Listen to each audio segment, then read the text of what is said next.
Welcome students. इस video में हम लोग आज कक्षा 8 के गणित अध्याय 9 राशियों की तुलना प्रश्नावली 9.1 उसको लेके आए हैं।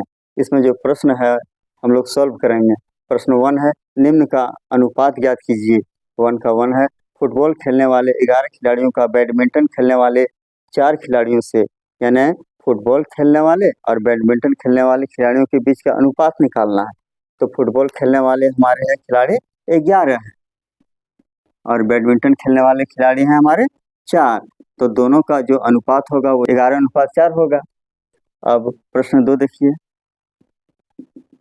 प्रश्न 2 है, 25 मिनट का 30 सेकंड से, इसमें मिनट दिया हुआ, इसमें सेकंड दिया हुआ, दोनों का जो मात्रक है वो अलग अलग है। तो इसको सॉल्व करने के लिए हम लोग पहले मात्रक को एक करेंगे, समान करेंगे। पहले लिख लेते हैं 25 मिनट, फिर लिखते हैं 30 सेकंड, क्योंकि 1 मिनट में 60 सेकंड होता है, इसलिए हम लोग मिनट को जब सेकंड में बदलेंगे तो 60 से गुना कर देंगे। तो ये मिनट है, तब ये सेकंड में चला आएगा, सेकंड बन जाएगा। तो 25 गुना 60 सेकंड हो गया, और यहाँ है 30 सेकंड, सेकंड सेकंड में आ गया। यही हम कटा देते हैं, शॉर्टकट बनेगा। 25 दूना 50 और नीचे 1 है, तो हमें मिला 50/1, यानी 50:1। इस प्रश्न का 50:1 आंसर है। अब हम लोग 3 नंबर देखते हैं, 75 पैसे का 2 रुपये से। इस प्रश्न में पैसे और रुपये दोनों अलग अलग मात्रक है, तो दोनों को सेम मात्रक हम लोग को बनाना पड़ेगा। पहले 3 नंबर यहाँ बना रहे हैं, 75 पैसे बटा 2 रुपये। तो 75 पैसे रहने देते हैं, 2 रुपये को पैसे में बदलते हैं, क्योंकि 1 रुपया में 100 पैसा होता है, इसलिए इसमें 100 से गुना कर देंगे तो जो रुपया था वो पैसे में कन्वर्ट हो जाएगा। तो 75 पैसे यहाँ है और यहाँ 2 गुने 100 है। 25 दिया 75, 25 चौक 100, तो हमें मिला 3/4 दूना नीचे 8, ने 3/8, इसको लिख सकते हैं 3:8। इस प्रकार प्रश्न 3 का आंसर 3:8 हुआ। प्रश्न 4 यहाँ बना रहे हैं। प्रश्न 4 है हम लोग का, 20 पेंसिल का 3 दर्जन से। यहाँ पेंसिल जो है यहाँ पेंसिल दिया हुआ और यहाँ दर्जन दिया हुआ, तो दर्जन को हम लोग 12 से गुना कर कर पेंसिल में ले आएंगे। पहले लिखते हैं 20 पेंसिल बटे 3 दर्जन। तो 20 पेंसिल ज्यों का त्यों लिखते हैं, और 1 दर्जन में 12 पेंसिल होगा, तो इसलिए 3 गुने 12 कर देते हैं, और इसमें आप दर्जन के जगह पेंसिल लिख दिए। तो हमें मिला 20/3 गुने 12। कटा देते हैं, 4 से घटाते हैं, 4 तिया 12, 4 पचे 20, यानी 5/3 तिया 9, मिल गया 5:9। इस प्रकार ये भी हमारा अनुपात 5:9 मिल गया। अब हम लोग प्रश्न 2 देखते हैं। प्रश्न 2 हमारा है, निम्न अनुपातों के प्रत्येक पदों को प्रतिशत में बदलिए। इसमें प्रतिशत में बदलने बोला जा रहा है। तो 2 का 1 है, झारखंड के गांव तथा शहरों की जनसंख्या का अनुपात 4:1 है। इसमें दिया है गांव और शहर की जनसंख्या का जो अनुपात है वो 4:1 है, तो इसे हमें प्रतिशत में बदलना है।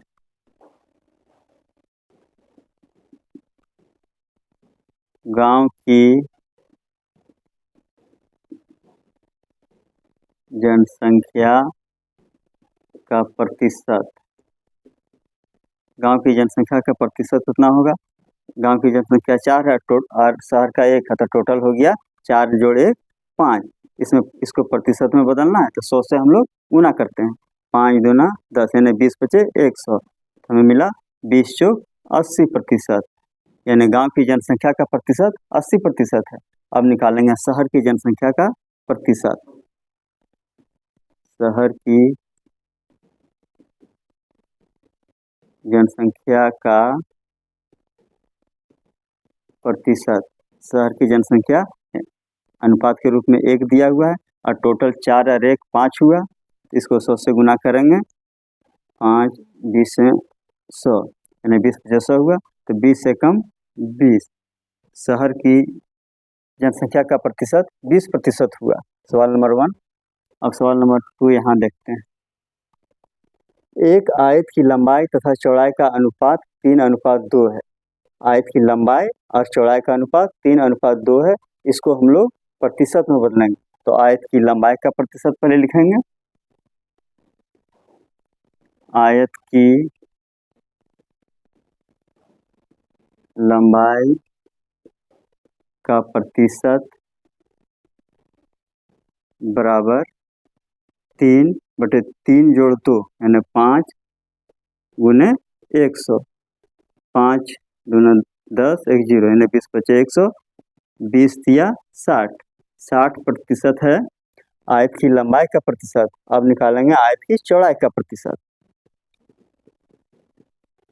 आयत की चौड़ाई का प्रतिशत। चौड़ाई का प्रतिशत कितना होगा? 2। 2/5 दोनों जोड़ दिए, 3 जोड़ 2, 2/5 गुने 100। 5 20 बचे 100 यानी 20 और गुने 2, 20 गुना 40%। अब सवाल हम लोग 3 देखते हैं। 3 है, गणित की परीक्षा में पास करने वाले तथा फेल करने वाले संख्याओं का अनुपात 7:3 है। गणित की परीक्षा में पास करने वाले और फेल करने वाले जो संख्या है उसका अनुपात 7:3 दिया है। तो हम लोग इसका प्रतिशत में निकालना। तो लिखेंगे पास करने वाले का प्रतिशत बराबर, पास कर रहा है 7 और टोटल विद्यार्थी है 7 3 10। पास और फेल दोनों करने वाला मिला, इसको 100 से गुना कर देंगे तो प्रतिशत हमें मिल जाएगा। 10 7 70%। अब निकालेंगे फेल करने वाले। फेल करने वाले का प्रतिशत।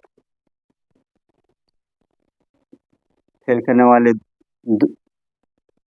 3 है और दोनों जोड़ेंगे 7 3 10 गुने 100 मिला हमें 10 दिया 30%। इस प्रकार ये क्वेश्चन कंप्लीट हो गया। अब हम लोग प्रश्न 3 देखते हैं। 50 आमों के समूह में 60% आम बिल्कुल पके हुए हैं। बिना पके हुए आमों की संख्या ज्ञात कीजिए। बोला जा रहा 50 आम है, 60% पका हुआ है, तो कितना कच्चा यानी बिना पके हुए आम कितना है? तो हम लोग पहले लिखते हैं पके हुए आम। पके हुए आम कितना होगा? 50 का 60%। 50 दूना 100, 2 3 60 यानी 30 आम। 30 आम जो है मेरा पका हुआ है। तो कच्चा आम कितना होगा? यानी बिना पके हुए आम। इसलिए बिना पके हुए आम बराबर कुल 50 में से 30 घटा देंगे। 50 - 30 बराबर 20 आम। इसे शॉर्टकट ट्रिक से भी बनाया जा सकता है। दूसरी विधि लेते हैं। इसमें हम हिंट दे रहे हैं 50 आमों के समूह में 60% आम बिल्कुल पके हुए हैं। तो 60% जब आम पका हुआ है तो 40% आम कच्चा होगा। इसलिए हम लोग डायरेक्ट लिख देते हैं 50 का 40%। 50 का 40%। 50 दूना 100, 2 20 से 40 यानी 20 आम जो है बिना पका हुआ यानी कच्चा है। अब हम लोग प्रश्न 4 देखेंगे। प्रश्न 4 है हमारा, राम प्रथम वर्ग से 10वीं वर्ग तक पहुंचने में केवल प्रथम श्रेणी या द्वितीय श्रेणी लाया। यदि 4 बार द्वितीय श्रेणी लाया तो प्रथम श्रेणी प्राप्त करने को प्रतिशत में ज्ञात कीजिए। इसमें कहा जा रहा है कि राम प्रथम क्लास से लेकर 10वीं क्लास तक कुल 10 परीक्षा बैठा है, जिसमें वो या तो प्रथम श्रेणी लाया या तो द्वितीय श्रेणी लाया। तो द्वितीय श्रेणी वो 4 बार लाया, तो प्रथम श्रेणी कितने बार लाएगा? 10 घटा 4 बराबर 6। 6 बार वो प्रथम श्रेणी लाएगा और उसको इसके बाद हम लोग प्रतिशत में बदलेंगे। द्वितीय श्रेणी प्राप्त किया 4 बार।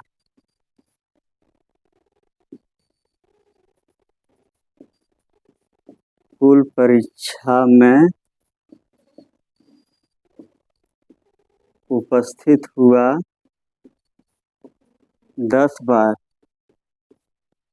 इसलिए प्रथम श्रेणी प्राप्त किया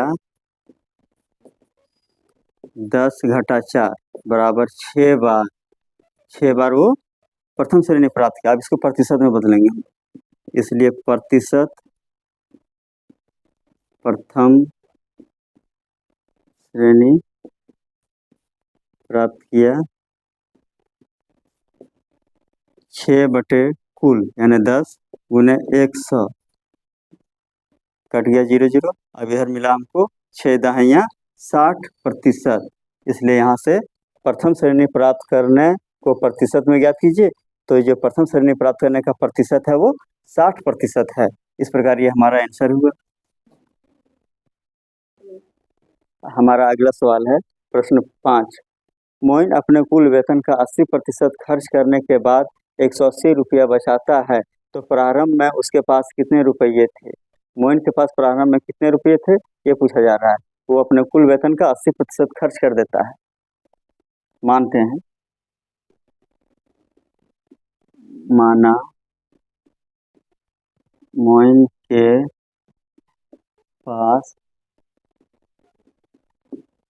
प्रारंभ में x रुपये थे, उसके पास पहले x रुपये थे, तो वो खर्च किया कुल वेतन का 80%, इसलिए खर्च किया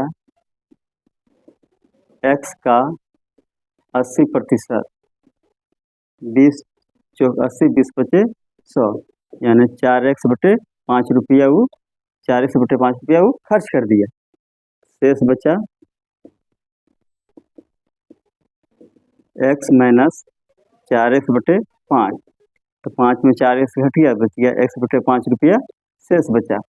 और यहाँ दिया हुआ है खर्च करने के बाद 180 रुपया बचाता है, इसलिए x बटे 5 को हम लोग 180 से तुलना कर देंगे, इसलिए x बराबर 180 गुने 5 यानी 18 पचे 90 और 1 0 900 रुपया उसके पास, मैंने उसका कुल जो पैसा पहले था यानी वेतन था वो 900 रुपया था। प्रारंभ में उसके पास कितने रुपये थे? 900 रुपया। इस प्रश्न को ट्रिक से भी हम लोग हल कर सकते हैं। जैसे मोइन अपने कुल वेतन का 80% खर्च कर देता है, तो उसके पास बचता कितना? 20%, क्योंकि 100% में से 80% घटा देंगे तो 20% बचेगा, इसलिए हम लोग लेते हैं ट्रिक से क्लियर। यदि वो 20% बचाता है जो कि 180 रुपया के बराबर है, तब 100 रुपया पर वो 100 रुपया पर निकालेंगे तो उसके पास कुल कितना था निकल जाएगा। 180 बटे 20 गुने 100, 20 पचे 100, 18 पचे 90 और 1 0 900 रुपया, ऐसे भी निकल जा रहा है।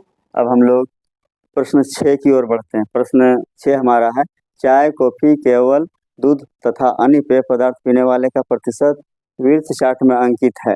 यदि पेय पदार्थ पीने वाले कुल व्यक्तियों की संख्या 220 है, तो अन्य पेय पदार्थ पीने वाले का प्रतिशत ज्ञात कीजिए। अन्य पेय पीने वाले लोगों का जो प्रतिशत है वो हमको निकालना है। तो यहाँ हम देख रहे हैं 30% व्यक्ति दूध पीता है, 20% व्यक्ति कॉफ़ी पीता है, 40% व्यक्ति चाय पीता है।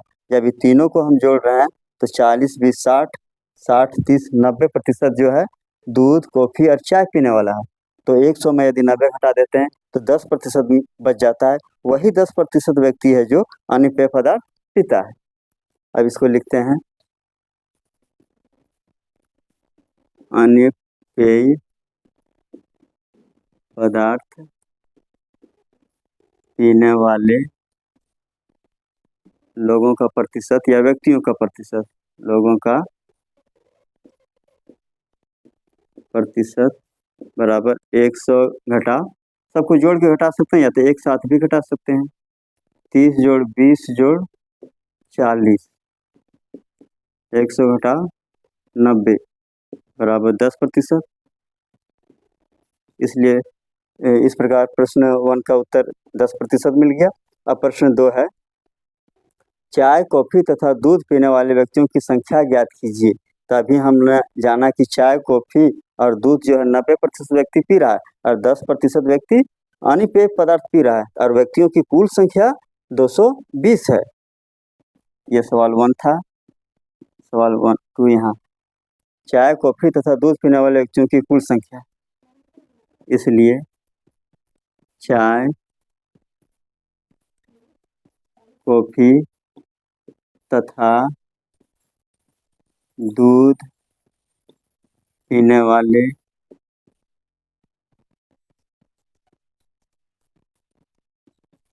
व्यक्तियों की